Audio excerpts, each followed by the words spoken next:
বাংলাদেশের প্রধানমন্ত্রী শেখ হাসিনাকে সর্বোচ্চ সাজা দিয়েছে বাংলাদেশের আন্তর্জাতিক অপরাধ ট্রাইব্যুনাল।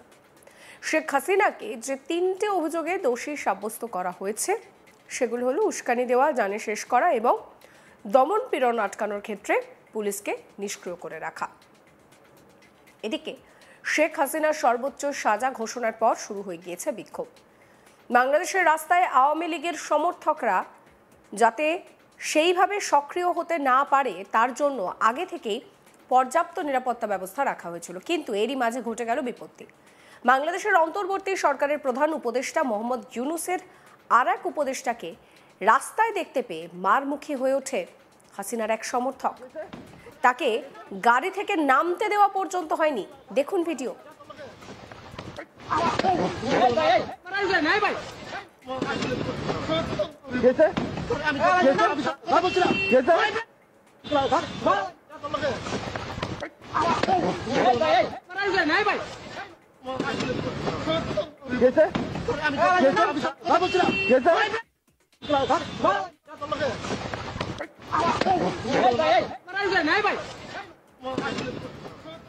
দেখুন কিভাবে এই সমর্থক তিনি মারমুখী হয়ে রয়েছেন। তিনি এই উপদেষ্টাকে গাড়ি থেকে নামতে দেননি, গাড়ির দরজা ঠেলে বন্ধ করে দেন ওই সমর্থক।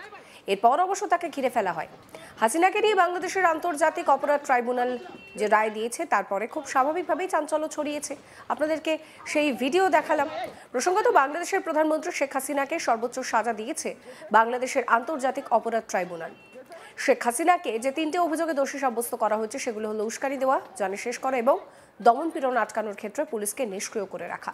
যদিও বাংলাদেশের আন্তর্জাতিক অপরাধ ট্রাইব্যুনালের এই রায়ের বিরোধিতা করেছে রাষ্ট্রসংঘ। এমনকি এই রায়ের জন্য দুঃখ প্রকাশ করেছেন রাষ্ট্রসংঘের মুখপাত্র। হাসিনার সাজা ঘোষণার পর এই বিষয়ে ইউনাইটেড নেশনসের মানবাধিকার মুখপাত্র রবিনা বলেন, মানবতা বিরোধী অপরাধের অভিযোগে শেখ হাসিনা এবং প্রাক্তন স্বরাষ্ট্রমন্ত্রীর বিরুদ্ধে আন্তর্জাতিক অপরাধ ট্রাইব্যুনাল কর্তৃক রায় ঘোষণা হয়েছে। এই বিষয়টা কিন্তু এই মুহূর্তে খুবই গুরুত্বপূর্ণ। যদিও আমরা এই বিচার পরিচালনার বিষয়ে অবগত ছিলাম না, আমরা ধারাবাহিকভাবে সকল জবাবদিহিতা কার্যক্রম, বিশেষত আন্তর্জাতিক অপরাধের অভিযোগে যথাযথ প্রক্রিয়া এবং ন্যায় বিচারের আন্তর্জাতিক মান পূরণের জন্য সমর্থন জানিয়েছি। আমরা এই সর্বোচ্চ সাজা আরোপের জন্য দুঃখ প্রকাশ করছি, যার বিরোধিতা আমরা সকল পরিস্থিতিতেই করি। কি বলছেন রবিনা, শোনাব। The handing down of verdicts today by the International Crimes Tribunal against Bangladesh Prime Minister Sheikh Hasina and the former Home Minister on charges of crimes against humanity is an important moment for the victims of grave human rights violations committed during the suppression of protests last year. While we were not privy to the conduct of this trial, we have consistently advocated for all accountability proceedings, especially on charges of international crimes, to unquestionably meet international standards of due process and fair trial. This is particularly vital when, as was the case here, the trials have been conducted in absentia and led to a capital punishment sentence. We also regret the imposition of the death penalty, which we oppose in all circumstances. The High Commissioner hopes Bangladesh will move forward with the comprehensive process of truth-telling, reparation and justice as the pathway to national reconciliation and healing. This should include meaningful and transformative security sector reforms to ensure that these violations and abuses are never repeated, and our office stands ready to support the government and people of Bangladesh in these endeavours. The High Commissioner calls for calm and for all to exercise restraint in these difficult circumstances. আপনাদেরকে শোনাবো হাসিনার পক্ষের আইনজীবী মোহাম্মদ আমির হোসেন কি বলেছিলেন। আমার বক্তব্য হলো এই যে এই রায়টা ভিন্নভাবে হইলেও হইতে পারত, হয়নি, যেটা আমার বিপক্ষে গিয়েছে। সেজন্য আমি ক্ষুব্ধ, আমি আমার ভিতরে কষ্ট লালন করতেছিলাম। এর বাইরে আমার কিছু বক্তব্য আপনার করার সুযোগ নাই। আমি তো কষ্ট পাচ্ছি। আপনার মুখে হাসি দেখা যাচ্ছে, কেন কষ্ট পাচ্ছেন? আপনি বলেন কেন কষ্ট পাচ্ছেন সেটা বলেন। আমার এই জন্যই কষ্ট পাচ্ছি, আমার আসামির সাজা হয়েছে সর্বোচ্চ সাজা। আমার বক্তব্য হলো এই যে এই রায়টা ভিন্নভাবে হইলেও হইতে পারত, হয়নি, যেটা আমার বিপক্ষে গিয়েছে। সেজন্য আমি ক্ষুব্ধ, আমি আমার ভিতরে কষ্ট লালন করতেছিলাম।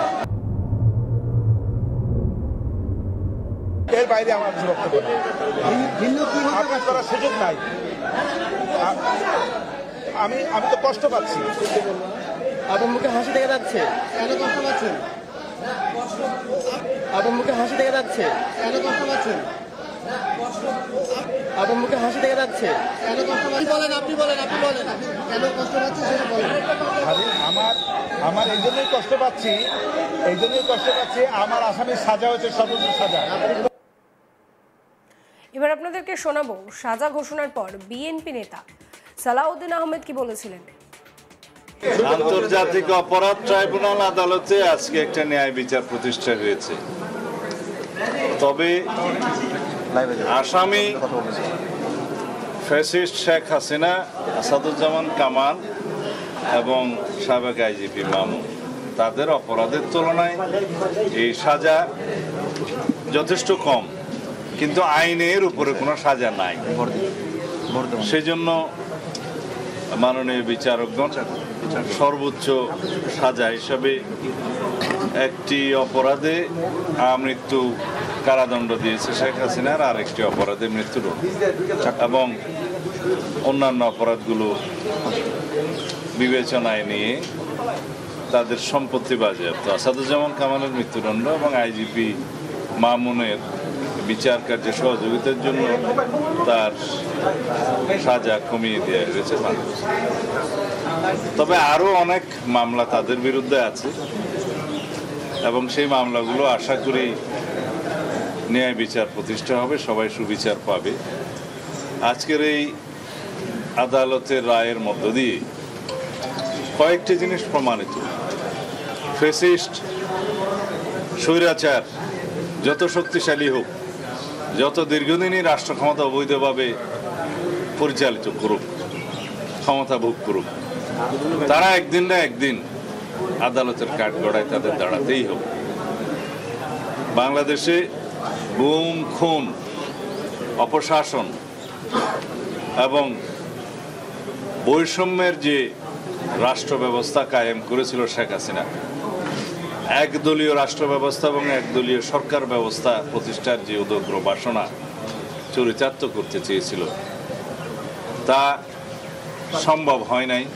কিন্তু দীর্ঘদিনের অপশাসন এবং ফ্যাসিবাদী শাসনের যাতাকলে এদেশের মানুষ পিষ্ট হয়েছে, আমরা পিষ্ট হয়েছি, আমরা ভুক্তভোগী হয়েছি। এই দেশের উন্নয়ন অগ্রগতি বহু বছর পিছিয়ে গিয়েছে। আমরা আর পিছনের দিকে তাকাতে চাই না।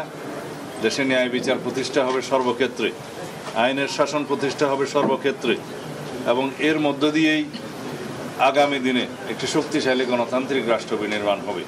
এটাই হবে। এই ভিডিও সম্পর্কে আপনাদের মতামত জানাবেন। সমস্ত খবরের আপডেটের জন্য চ্যানেলটিকে সাবস্ক্রাইব করতে ভুলবেন না।